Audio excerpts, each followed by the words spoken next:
चलो, अब आज पढ़ते हैं क्या? एआई। आईओटी अपलोड हो गया।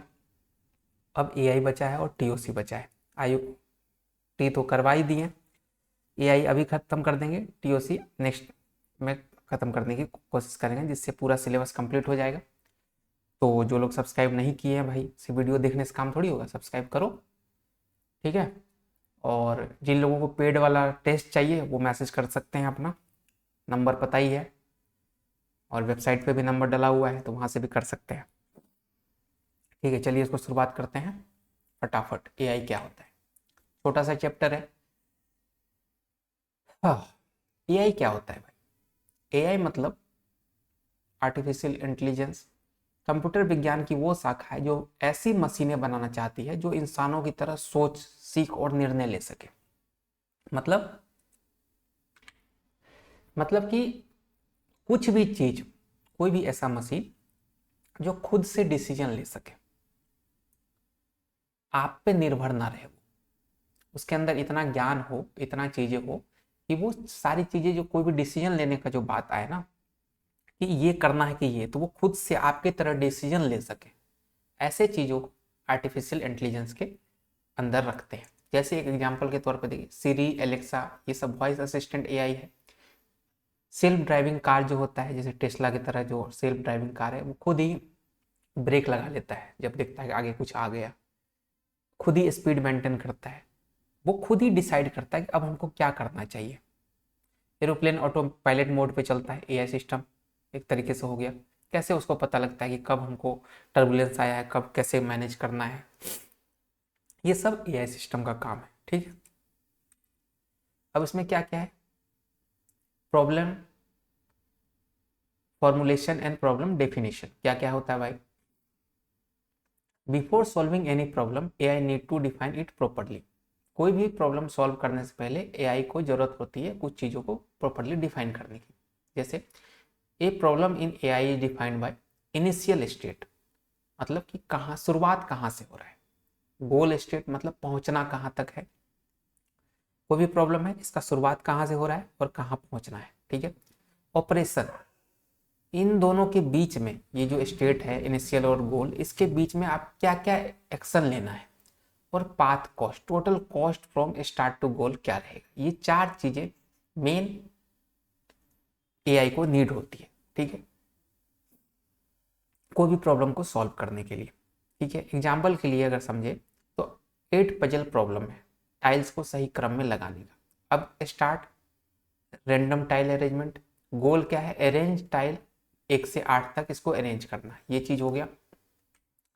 प्रोडक्शन सिस्टम की बात करें तो प्रोडक्शन सिस्टम में कुछ रूल, नियम और डेटा तत्व होते हैं। हर रूल इस तरह लिखा जाता है, जैसे अगर कोई स्थिति ऐसा हो तो आपको ऐसा एक्शन लेना है। जैसे यहाँ पे एक एग्जांपल देखिए, if traffic light equal to red then car को स्टॉप कर देना है।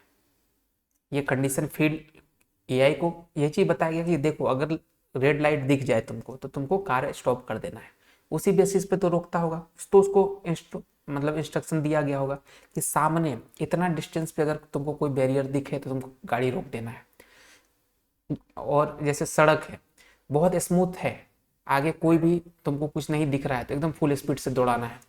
अगर गाड़ी सड़क पे तुमको कहीं कहीं दिखे कि होल टाइप का, पाथ होल जिसको बोलते हैं, गड्ढा टाइप का दिखे या कंकड़ दिखे, तुमको स्पीड को कम रखना है। तो ये इफ एल्स कंडीशन तो दिया होगा ना, इफ अगर ऐसा है तो ऐसा करना है, ये कंडीशन तो दिया होगा। तो यही चीज है यहाँ पे कि इफ कंडीशन देन एक्शन, ये होता है प्रोडक्शन सिस्टम का रूल। फिर एक कंट्रोल स्ट्रेटेजी, ये क्या होता है? कंट्रोल स्ट्रेटेजी में तय करती है अगला कौन सा रूल अप्लाई होगा। ठीक है, जैसे टाइप इसके होते हैं फॉरवर्ड कंट्रोल मतलब डेटा ड्रिवन, और बैकवर्ड कंट्रोल मतलब गोल ड्रिवन।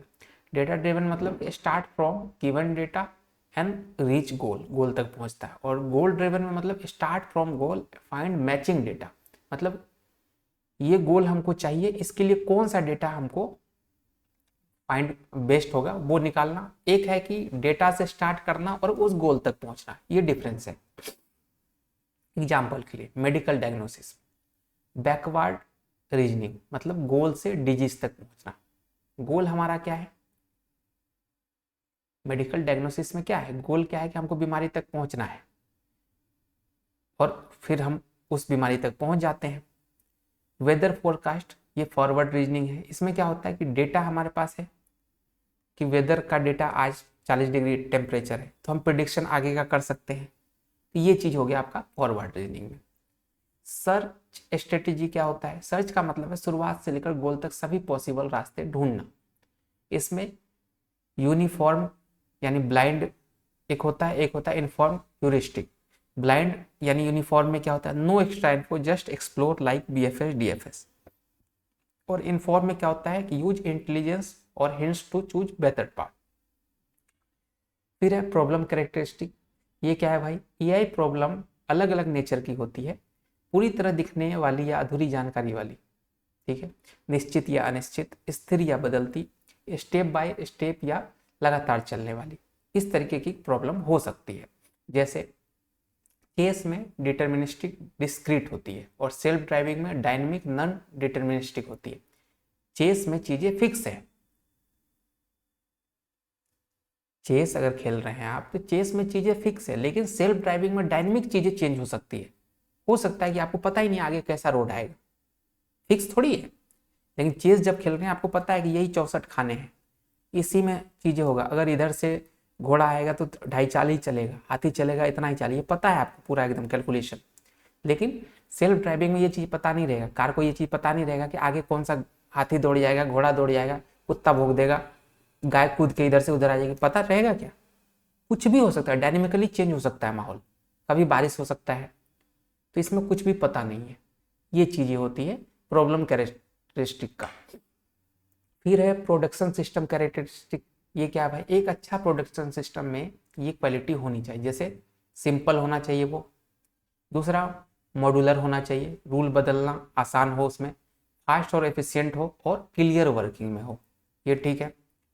फिर स्पेशलाइज प्रोडक्शन सिस्टम। ये क्या है भाई, कुछ प्रोडक्शन सिस्टम खास प्रॉब्लम के लिए बनाए जाते हैं, जैसे मेडिकल डायग्नोसिस माइसिन जो रोग की पहचान करता है, एक स्पेशलाइजेशन है उसमें कि ये सिर्फ डायग्नोसिस करेगा किस चीज का, मेडिकल का, मेडिकल सिस्टम का, चाहे बॉडी का हो गया कुछ इस तरीके से।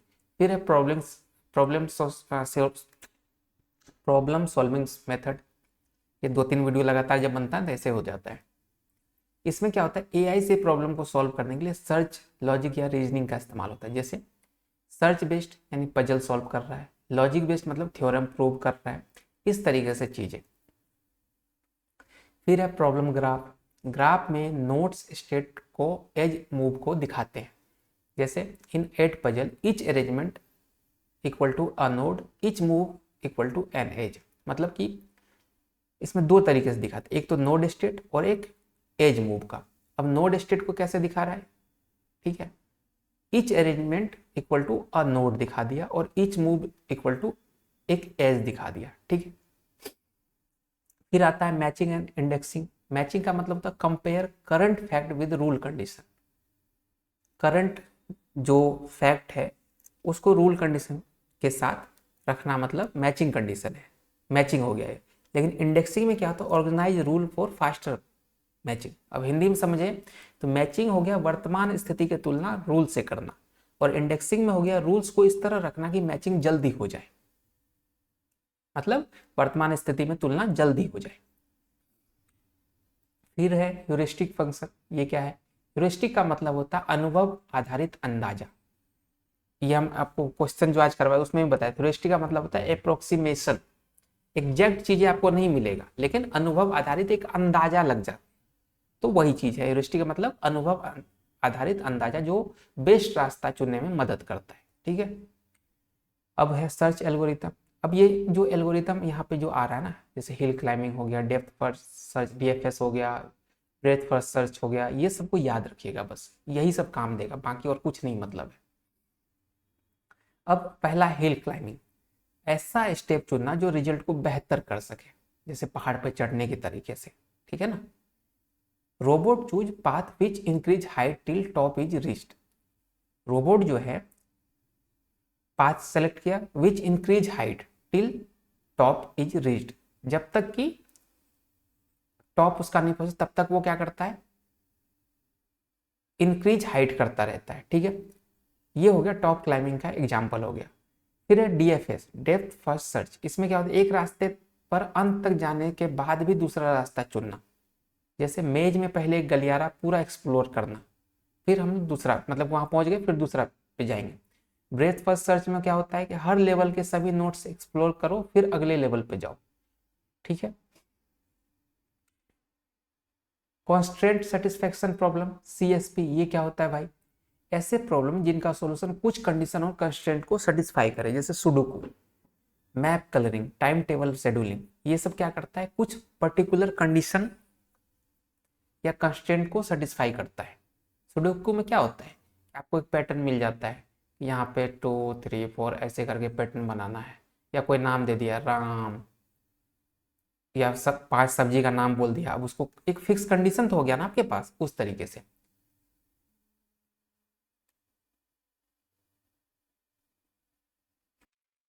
अब क्या है, measure of performance and analysis. ये क्या होता है भाई, एल्गोरिथम की परफॉर्मेंस को इन बातों से मापा जाता है, कितना समय लगता है यानी टाइम, कितना मेमोरी चाहिए यानी स्पेस, क्या बेस्ट सॉल्यूशन देता है यानी ऑप्टिमल, और क्या हर बार सॉल्यूशन मिलेगा, कंप्लीट सॉल्यूशन मिलेगा कि नहीं। इस तरीके से हम इसके परफॉर्मेंस को एनालिसिस कर सकते हैं। फिर है रिप्रेजेंटेशन ऑफ नॉलेज, मतलब नॉलेज रिप्रेजेंटेशन का मतलब है AI सिस्टम को कैसे स्टोर, ऑर्गेनाइज और यूज करना है, ताकि यूज करता है ताकि प्रॉब्लम सॉल्व की जा सके।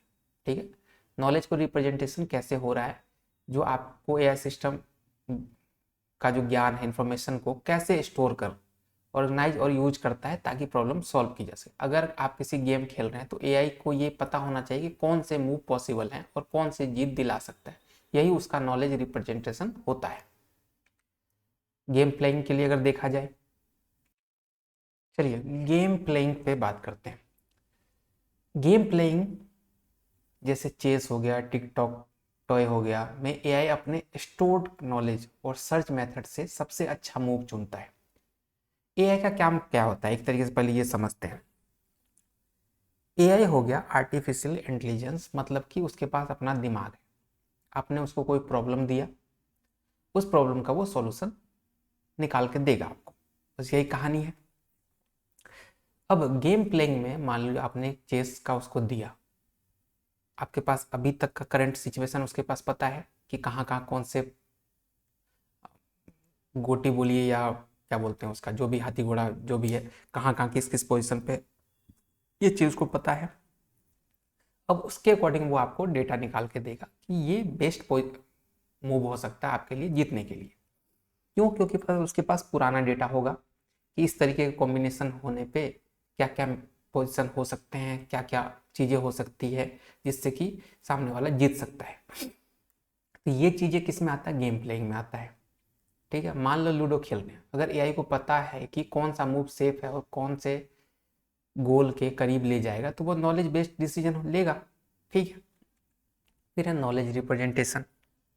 It is method use to encode knowledge into a computer understandable form. मतलब नॉलेज रिप्रेजेंटेशन वो तरीका है जिससे हम मानव ज्ञान को मशीन की भाषा में बदलते हैं।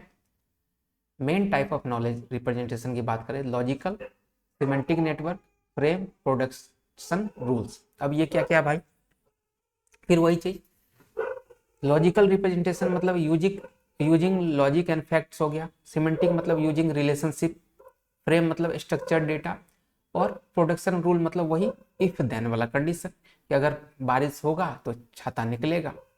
ठीक है, इफ वाला, देन वाला भी पीछे भी बताइए कि रेड लाइट होगा तो गाड़ी स्टॉप होगा, ये वाला चीज। फिर है प्रीडिकेट लॉजिक, मतलब प्रीडिकेट लॉजिक प्रोपोर्शनल लॉजिक से ज़्यादा डिटेल होती है। इससे ऑब्जेक्ट, उनके रिलेशन और क्वांटिटी का ध्यान रखा जाता है। एग्जाम्पल के लिए, ऑल ह्यूमंस आर मोर्टल,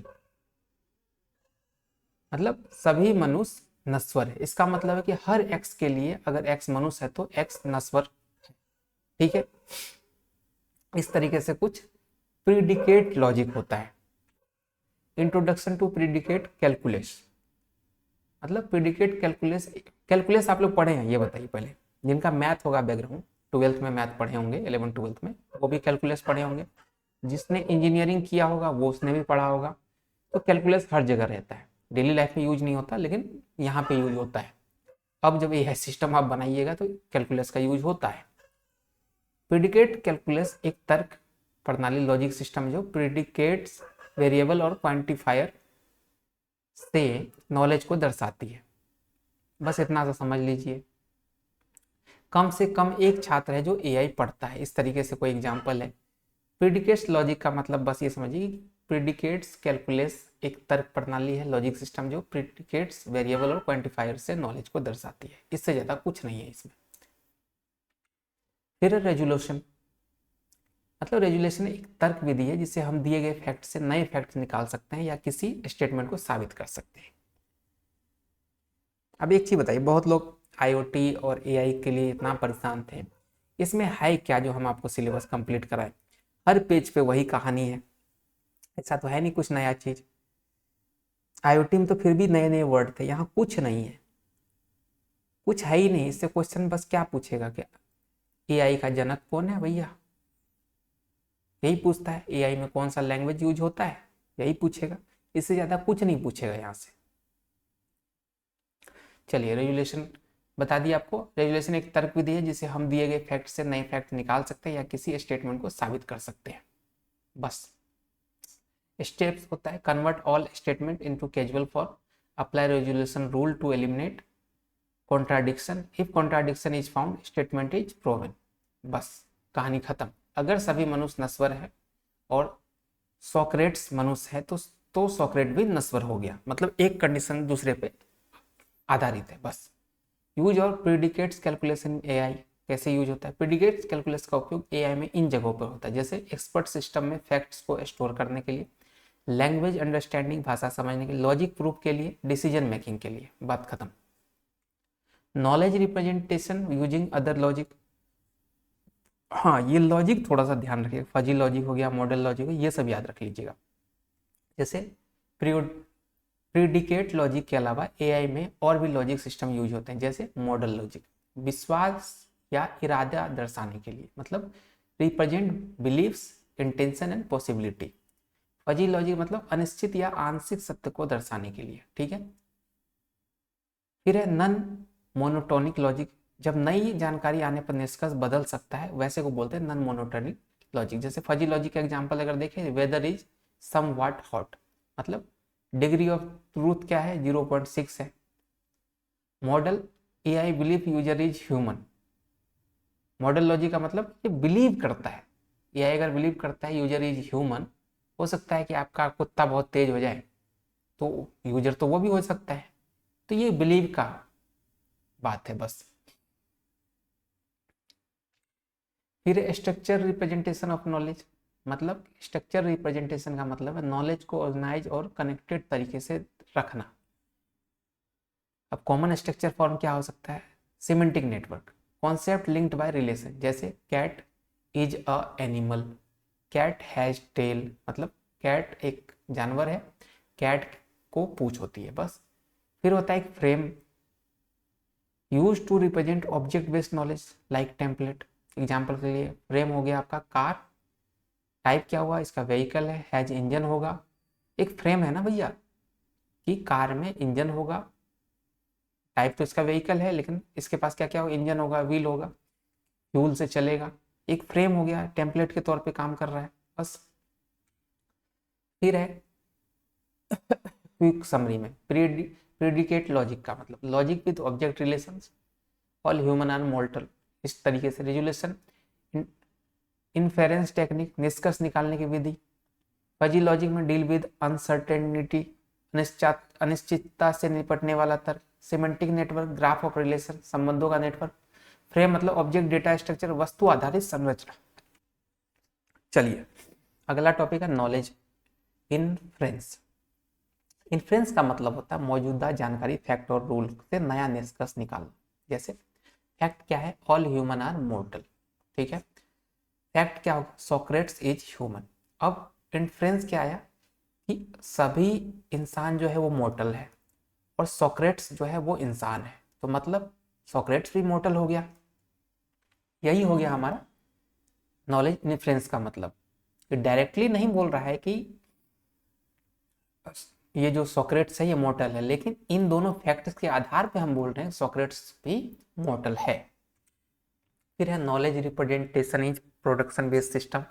मतलब प्रोडक्शन बेस्ड सिस्टम में नॉलेज इफ देन रूल के रूप में रखे जाते हैं। अभी आपको बताए थे, हर रूल बताता है किसी स्थिति में क्या करना है। जैसे इफ कोई कंडीशन है देन ये एक्शन लेना है। If patient has fever and cough then suggest COVID test. अगर पेशेंट को फीवर और कफ है तो आप कोविड टेस्ट लिख दीजिए। अगर किसी को बुखार खांसी है तो कोविड टेस्ट करवाना है।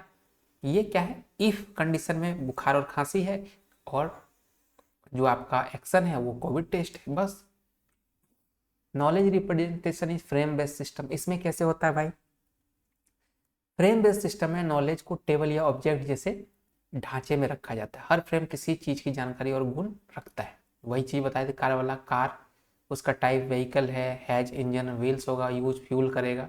तो ये एक तरीके से क्या हो गया अपना एग्जाम्पल हो गया फ्रेम वाला। इसमें एक टेम्पलेट की तरह यूज करेगा। इन्फेरेंस मैकेनिज्म, ये क्या होता है भाई, इन्फेरेंस मैकेनिज्म वो प्रक्रिया जो दिए गए फैक्ट्स और रूल से नया ज्ञान निकालते हैं। जैसे forward chaining data driven, backward chaining goal driven. अभी आपको बताए थे बैकवर्ड और फॉरवर्ड चेनिंग क्या क्या होता है। फॉरवर्ड मतलब कि हमारे पास एक डेटा है, उससे हमको एक गोल तक पहुंचना है। बैकवर्ड में एक गोल हम पहले डिसाइड कर ले, अब उससे एक डेटा तक पहुंचेंगे, उल्टा वाला काम। फॉरवर्ड चेनिंग बता दिए थे पीछे, फिर बताना पड़ रहा है। फॉरवर्ड चेनिंग में हम नॉन डेटा से शुरू करते हैं और रूल अप्लाई करते हुए गोल तक पहुंचते हैं। ठीक है, जैसे step start with fact, fact match with rule condition, apply rule and add new fact, repeat until goal reach. जब तक गोल नहीं मिल जाता तब तक ये रिपीटेशन मोड पे चलता रहेगा। जैसे if sky is cloudy then it might rain. अगर स्काई बादलों से भरा हुआ है तो बरसात हो सकती है। If it rain then take umbrella. अगर बरसात होता तो छाता निकालो। नॉन फैक्ट क्या है, sky is cloudy, it might rain take umbrella. ठीक है, अब देखो देसी एग्जाम्पल देखें तो माँ बोलती है अगर बादल है तो बारिश होगी और बारिश होगी तो छाता ले लो। मतलब अगर बादल है तो आपको छाता ले लेना चाहिए। घुमा फिरा के बात तो वही होगी। बैकवर्ड चेनिंग क्या है आपके पास, कि बैकवर्ड चेनिंग में हम गोल से शुरू करते हैं और पीछे जाकर देखते हैं क्या फैक्ट उस गोल को सपोर्ट करते हैं। जैसे स्टेप देखें, assume goal is true, find rule which conclusion match goal, check if it is conditional true, if as goal confirm. Example goal, patient has malaria, patient को मलेरिया है। Rule, if patient has fever and mosquito bite then malaria होता है। Fact क्या है, patient has fever plus mosquito bite. अब fact हो गया, मतलब कि गोल हमारे पास है, हमको पता है पहले से इसको मलेरिया है, तो उसका फैक्ट हम कैसे निकालेंगे। रूल कहता है कि अगर किसी को मलेरिया होगा तो कैसे होगा, अगर उसके अंदर फीवर या मॉस्किटो मच्छर काटा होगा तभी मलेरिया हो सकता है। और हमको पता है कि मलेरिया हो रखा है, तो इसका मतलब है कि पेशेंट को फीवर है और मच्छर भी काटा है, तो गोल कंफर्म हो गया। ये चीज होता है बैकवर्ड चेनिंग का एग्जाम्पल। फिर है रूल वैल्यू अप्रोच। इसमें क्या होता है भाई, इस विधि में हर रूल को एक वैल्यू महत्व या विश्वास दी जाती है जिससे पता चलता है कि वो कितना सही व भरोसेमंद है। If system, if symptom equal to fever then disease equal to viral 0.8 confidence. If symptom equal to fever plus sore throat then disease equal to flu 0.9 confidence. अब हिंदी एग्जाम्पल समझे, अगर बुखार है शायद वायरल 80%, अगर बुखार प्लस गले में दर्द है तो शायद फ्लू 90%। ये क्या हो गया, रूल वैल्यू अप्रोच है ये। फजी रीजनिंग क्या होता है भाई, फजी लॉजिक उन सिचुएशन में काम आता है जहां जानकारी अधूरी या अनिश्चित होती है, पूरी तरह सही या गलत नहीं होती है। जैसे वेदर इज हॉट 0.7% ट्रूथ है ये, वेदर इज कूल 0.3। अब देखिए एक इंसान के लिए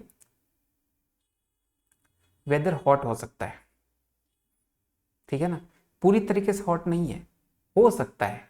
मान लीजिए आपको ठंडा लग रहा है, किसी को गर्मी लग सकता है, जरूरी थोड़ी हर इंसान के लिए अलग हो सकता है। तो ये 100% आप इस पे अप्रोक्सीमेट वैल्यू है, ये फजी है ये चीज, ठीक है ना। इसको ये नहीं कह सकते जैसे अभी रात है, 100% रात है, लेकिन ये थोड़ी कह सकते कि गर्म, आज गर्म है, मौसम गर्म है, हमारे लिए गर्म हो सकता है, तुम्हारे लिए ठंडा हो सकता है। तो ये फजी के अंदर आता है। एसी चलाना है या नहीं, अगर थोड़ी गर्मी है तो डिसीजन फजी लॉजिक से आएगा। फिर है सर्टेनिटी फैक्टर, मतलब सर्टेनिटी फैक्टर बताता है कि सिस्टम अपने रिजल्ट को लेकर कितना विश्वास रखता है। वैल्यू -1 से +1 तक होती है।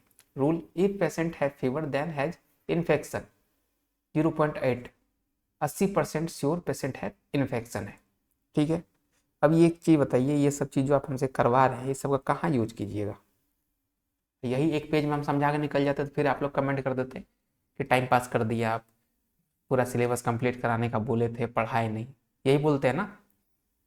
ये सब कहीं नहीं आने वाला है, कहीं नहीं आने वाला। जब हम आपको बता दिए हैं क्या आएगा, डिजिटल लॉजिक आएगा, डीएस आएगा, डीबीएमएस आएगा, ठीक है।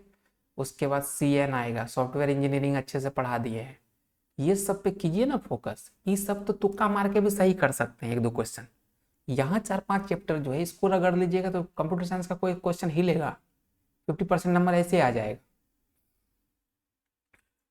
फिर है बायसियन थ्योरी, ये क्या भैया, प्रोबेबिलिटी बेस्ड रीजनिंग है। प्रोबेबिलिटी कौन कौन पढ़ा है भाई, 11-12 में मैथ होगा तो पढ़े ही होंगे, अच्छे तरीके से पढ़े होंगे। अब ये क्या कहता है, ये थ्योरी कहता है कि संभावना प्रोबेबिलिटी के आधार पर रीजनिंग करता है। ये बताता है किसी हाइपोथेसिस के सही होने की कितनी संभावना है। एग्जाम्पल के, if 10% people have disease and 80% of them show symptom fever, मतलब डिजीज फीवर। अब ये हिंदी में समझते हैं यार, अगर 100 लोगों में से 10 को बुखार वाली बीमारी है और फीवर सिम्टम 80% केस में आता है, किसी को फीवर है तो उसको बीमार होने की कितनी संभावना है, यही बायसियन रीजनिंग बताएगा। अब क्या करें इसका, हम बताइए बायसियन रीजनिंग का कोई लॉजिक बनता है। टेक्निकल क्वेश्चन 2-3 ही आएंगे, कौन एआई बनाया था और इसमें लैंग्वेज कौन कौन सा यूज होता है। तो ये क्वेश्चन हम आपके 2023 वाले में करवा दिए। अब इसको समझाते हैं एक बार। बायसियन नेटवर्क, बायसियन नेटवर्क एक ग्राफ आधारित मॉडल है जो अलग अलग वेरिएबल के बीच में प्रोबेबिलिटी रिलेशनशिप दिखाता है, जैसे रेन, वेट ग्राउंड और slippery road. If we know rain equal to true, we can predict probability of slippery road equal to true. हो सकता है बारिश होगी, जमीन गीली होगी तो सड़क पर फिसलन होगी, तो ये प्रोबेबिलिटी का उदाहरण है। अगर रेन हुआ तो हो सकता है, जरूरी नहीं कि रोड स्लिपरी होगा ही, लेकिन हो सकता है। फिर है डैम्स्टर शेफर थ्योरी। ये क्या कहता है, डैम्स्टर शेफर थ्योरी तब काम आते है जब डेटा अधूरा या कॉन्फ्लिक्टिंग हो। ये 2 चीजें बताते हैं, जैसे बिलीव विश्वास और प्लॉसिबिलिटी संभाव्यता। अरे बाबा इतना भारी हिंदी। सेंसर ए कहता है ऑब्जेक्ट इज कार 60% और सेंसर बी कहता है ऑब्जेक्ट इज बस 30%। अब combine both using Dempster Shafer rule to find true believe. एक कैमरा बोले कि गाड़ी है, दूसरा बोले कि बस है, दोनों की बात मिलाकर सिस्टम तय करता है कि असल में क्या है। एक एआई डिटेक्ट किया कि भैया ये कार है, एक बोला कि नहीं रे थोड़ा सा बस जैसा लग रहा है। अब दोनों को मिलाएगा और कॉम्बिनेशन बना के बताएगा कि है क्या। लॉजिक निकलेगा गाड़ी है, 4 व्हीलर है। क्विक समरी आप देख लीजिएगा। चौथा है प्लानिंग एंड मशीन लर्निंग, ठीक है। मशीन लर्निंग थोड़ा देख लेते हैं। एआई में प्लानिंग का मतलब है लक्ष्य तक पहुंचने के लिए सही स्टेप या एक्शन का क्रम बनाना। मशीन लर्निंग का मतलब है एआई को डेटा से खुद सीखने की क्षमता। मशीन लर्निंग यही करता है कि डेटा को खुद से सीखता है भाई। प्लानिंग, रोबोट को कमरा साफ करना है तो उससे पहले झाड़ू फिर पोछा, ये उसका प्लान है। लर्निंग, रोबोट बार बार कोशिश करके सीख जाता है कौन सा तरीका फास्ट है, किससे जल्दी घर को हम साफ कर सकते हैं। ये हो गया आपका मशीन लर्निंग का example. Basic plan generation system, basic plan generation system वो शुरुआती एआई प्रोग्राम है जो किसी गोल तक पहुंचने के लिए एक्शन का क्रम तैयार करता है, जैसे define the initial state, define the goal state, define possible action, generate a plan sequence of action. अब इसका एग्जांपल है, गोल क्या है, हमको चाय बनाना है, तो प्लान क्या होगा, पहले पानी गर्म होगा, फिर चाय पत्ती डालेंगे, फिर दूध डालेंगे, चीनी डालेंगे, फिर उसके बाद चाय बन जाएगा, सर्व कर देंगे। यही होता है प्लानिंग। फिर आता है Stanford research institute problem solver. ये क्या है भाई, ये है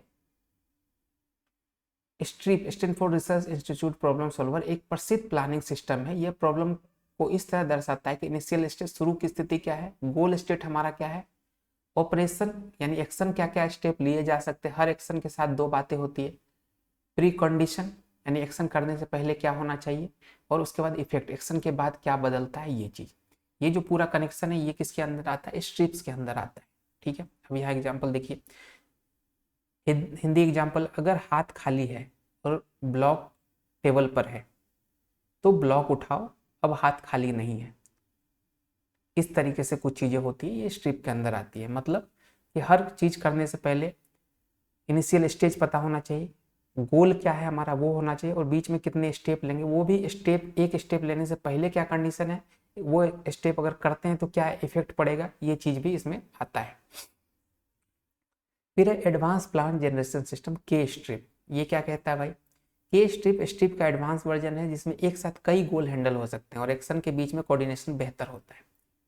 एग्जाम्पल के लिए पहले फीचर देख लेते हैं, handle uncertainty and parallel action, include hierarchical planning जैसे big goal small task, use knowledge based control. Goal, अगर इसका एग्जांपल देखें तो गोल है clean room plus charge battery, दो चीज हो गया अपने पास। तो के strip can plan both simultaneously based on priority. ठीक है, तो इस प्रायोरिटी लेवल पे जो काम पहले जरूरी होगा उसको कर लेगा, बाकी चीजें करता रहेगा, मतलब साइमल्टेनियसली करता रहेगा। फिर है स्ट्रेटेजिक एक्सप्लानेशन। स्ट्रेटेजिक एक्सप्लानेशन का मतलब एआई अपने निर्णयों की वजह समझा सके ताकि यूजर को भरोसा हो। Why explanation, why this step has was taken, मतलब एक होता है इसके टाइप वाई एक्सप्लेनेशन, मतलब कि ये जो आप स्टेप ले रहे हैं ये क्यों ले रहे हैं। जैसे why did U turn left, बाएं क्यों मुड़े आप, क्योंकि ये रास्ता छोटा था, कोई कंडीशन तो होगा। मान लीजिए यहाँ से दो रास्ते जा रहे हैं, एक बाएं एक दाएं, आप बाएं ही क्यों मुड़े, इसका कोई लॉजिक तो होगा, ये वाई एक्सप्लेनेशन है। फिर होता है वाई नॉट एक्सप्लेनेशन, कि आप बाएं मुड़ गए हैं तो आपका कंडीशन है कि आप दाएं क्यों नहीं मुड़े, रीजन हो सकता है ट्रैफिक ज़्यादा था। तीसरा है हाउ एक्सप्लेनेशन, मतलब कि रिजल्ट किस तरीके से आप अचीव कर रहे हैं, कैसे रास्ता मिला। ठीक है, इसका आंसर डिजिक्रा एल्गोरिथम से मिला है। इस तरीके से कुछ कुछ चीज़ें इसमें स्ट्रेटेजिक एक्सप्लेनेशन में आता है। फिर है लर्निंग यानी सीखना। यह सिस्टम जो होता है ना, लर्निंग का मतलब अनुभव के आधार पर करना। एआई डेटा देखकर पैटर्न पहचानती है और अगली बार बेहतर निर्णय लेती है। ठीक है, if a chatbot makes wrong reply next time it correct itself after user feedback. अगर वो मान लीजिए कोई गलत आंसर आपको दे दिया और आपको बोलेगा नहीं भाई ये तुमने गलत दिया है, इसका ये आंसर हो सकता, तो वो उस चीज़ को ना नोट करके रख लेता है।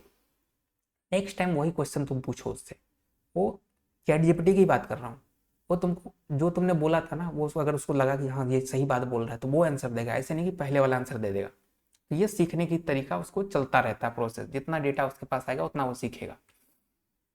फिर है मशीन लर्निंग, मतलब मशीन लर्निंग एआई की वो शाखा है जिसमें सिस्टम डेटा से खुद सीखते हैं और उन्हें हर बार मैनुअली प्रोग्राम नहीं करना पड़ता। जैसे अभी आपको हम बताए AR/MR वाला एग्जांपल दिए थे, पिछली कंपनी में मेरा काम होता था, VR वाला लेंस कार्ड वाला जो दिए थे, वो उसके पास जितना डेटा जितना आप उसमें अपलोड करते हैं उतना और वो परफेक्ट होता जाता है। गोल मुंह, चौड़ा मुंह, तगड़ा मुंह, मोटा मुंह, ये सब वाला। ठीक है, टाइप ऑफ ML की बात करें, सुपरवाइज लर्निंग मतलब लर्न फ्रॉम लेवल डेटा, पहले से सिखाए गए डेटा से सीखना। अनसुपरवाइज लर्निंग मतलब खुद डेटा से पैटर्न पहचानना। रीइंफोर्समेंट लर्निंग मतलब कोशिश और गलती से सीखना, जैसे बच्चा बार बार गिरकर साइकिल चलाना सीखता है वैसे ही ML भी कोशिशों से सीखता है। फिर है एडेप्टिव लर्निंग।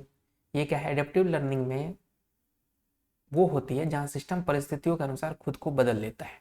ठीक है, एग्जाम्पल के लिए Netflix, Netflix recommend new movie based on what you like. अगर मान लीजिए उस पर 5 मूवी अपलोड हुआ है, एक क्राइम थ्रिलर है, एक कॉमेडी है, एक रोमांस वाला है, लव वाला है, इस तरीके से। अगर आप लव वाला, आपका बिहेवियर है कि लव वाले मूवी आप ज़्यादा देखते, तो वो क्या करेगा, लव वाला आपको पहले दिखाएगा, क्योंकि पता है कि अगर ये वाला उसको रिकमेंड करेंगे तो वो क्लिक करेगा और इस मूवी को देखेगा। आपको एक्शन आप नहीं देखते तो आपको एक्शन दिखा के क्या करेगा वो। तो ये सीखने की एआई सिस्टम होता है जो कि रिकमेंड उस आपके बिहेवियर के बेस पे करता है, मतलब एडेप्टिव लर्निंग पे ये चीज़ें होती है।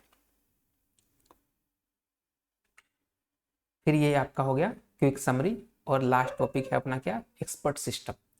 एन एक्सपर्ट सिस्टम एक ऐसी एआई प्रणाली है जो किसी खास क्षेत्र में मानव विशेषज्ञ की तरह निर्णय लेती है। यह अपने ज्ञान, नॉलेज और नियमों का उपयोग करके समस्याएं हल करती है। जैसे medical diagnosis system MYCIN, weather forecasting system हो गया, फाइनेंशियल एडवाइजरी सिस्टम हो गया। जैसे डॉक्टर की जगह एक कंप्यूटर बता दे ये लक्षण देखकर लगता है बुखार है, तो वो क्या हो गया कि एक तरीके से एक्सपर्ट के तौर पे आपको सेवाएं दे रहा है।